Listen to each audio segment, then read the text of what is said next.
Now we're going to head over to Matthew, who's going to draw Ponder. Nice. Perfect timing.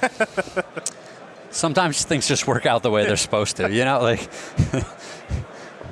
Another hub here for Chris is a third energy. This is a smasher. That's a good one. Yes, it is. That's going to come across here for 5. Warping Web, the last card here in VanMeter's hand. Ling is going to need to solve this problem real quick. Polluted Delta is okay. I mean, it's a land, so you can't be unhappy. Well, he has a Vendilion click. There's a good chance he's going to click himself. You know, put a card on the bottom, draw another card. He's got some 1-drops he can't cast. He's got some expensive cards he can't cast. Looks like he's going to sacrifice Polluted Delta right now. Take a look at the Wear Tear, take care of the Chalice right now. And now here's a Ponder. So now the 1-mana spells can start working here. I like this line. Yeah. I mean, he's under the gun a little bit, but he's trying to catch back up. Top 3. Polluted Delta is 1. Swords of Plowshare is 2. Polluted Delta is 3. Swords is good here. Yeah, that's a goodie. It'll take 2 cards to take care of Reality Smasher, of course, but it's good here. Now to note, I don't want to draw the swords. No, yeah. If you're keeping these cards, you want to draw the land this turn because you can't cast the swords anyway. Yep. Having the sword on top of your deck means it's protected from Thought-Knot Seers. Yep. It looks like he's going to do this right now. Trigger from the Reality Smasher. He's going to have to discard a card. He will discard a Terminus to make sure that the Smasher is going to die.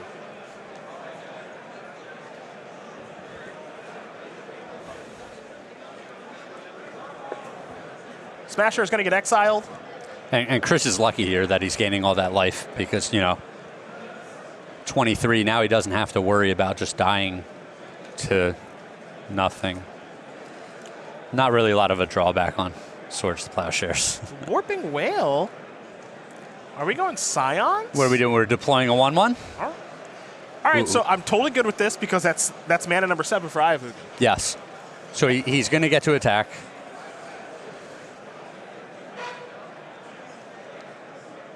This might just be another land, too. I think he drew Corrupted Crossroads.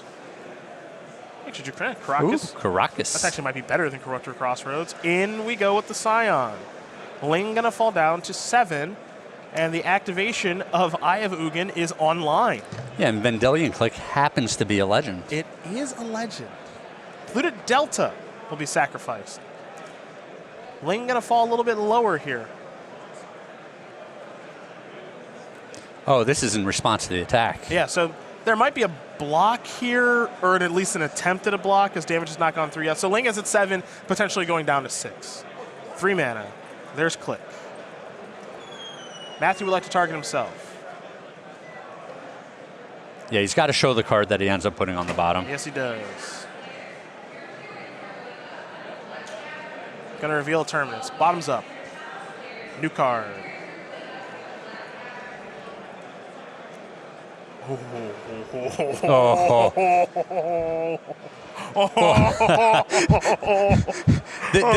This is what we hope for when we do coverage, right?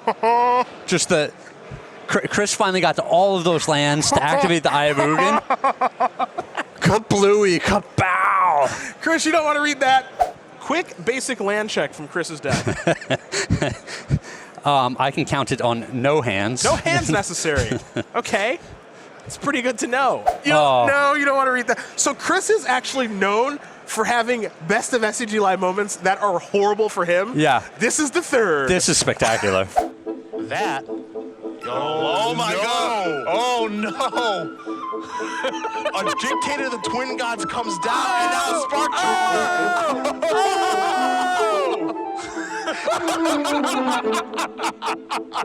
We'll see what that draw is from Kendall. If it's a second hardest by force. Oh my God. So the nice part about this, it's got a lot of text, so Chris has to sit here and really take it in about what's happening to him right now. I don't think that a lot of text even...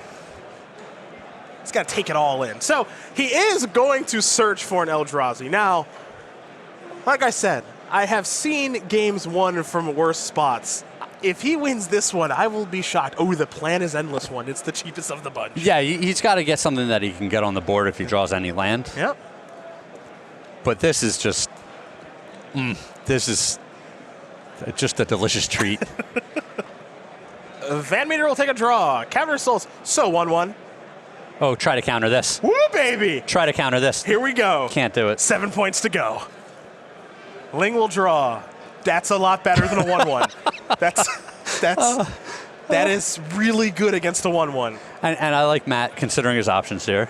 I would cast the Jace as what I would do. He is slightly outclassed now. And I like this dilemma too. Yeah, where to attack? Yeah. Not quite sure. Listen, I got you down to 7. He really wants to get Matt down to 5 and then have the potential for a reality smasher should it win the game, but brainstorming maybe 1 or 2 more times might lock things up. Arid Mesa, Brainstorm, and a Sensei's Dividing Top, but I think sooner than later we're actually just going to see some Fate Sealing here from the Jace. Yeah, I think all roads lead to Rome here. Like he's either going to generate so much card advantage that he's going to win from the Brainstorming Jace, or he can just start face sealing and win that way. And Hub will bring along the 4th energy. Yeah, I mean, after that one-sided Armageddon, Chris still had those energy to work with, so it wasn't. Now, to note,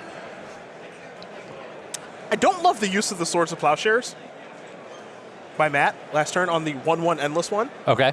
Because yes, he's going to be brainstorming and doing his thing a little bit here, but there is a possibility that a Reality Smasher steals this game. Ling just went down to 5. Sure. Like, do I find it to be likely, especially now that he's drawn Monastery Mentor? No. Yeah. But if the draws did not cooperate, where he's just kind of, brainstorming around, up and down, all that stuff, and then VanMeter found a Reality Smasher, which would have been uncounterable, he could have stole that one. That said, Matthew Ling's going to win game number 2 over Chris VanMeter. Miracles, Jeskai Eldrazi getting ready for a 3rd and final game. But more importantly, CVM, 3rd best of SCG Live moment coming. That is not your We like favor. that. We like that. This will be, at some point, a good thing has to happen to Chris VanMeter on camera. You would think. Yeah, I mean, obviously we have no horse in this race. Of course not. But we do like to see spectacular plays, and Chris just always seems to be on the receiving end. So thank you, Chris. Taking it very well.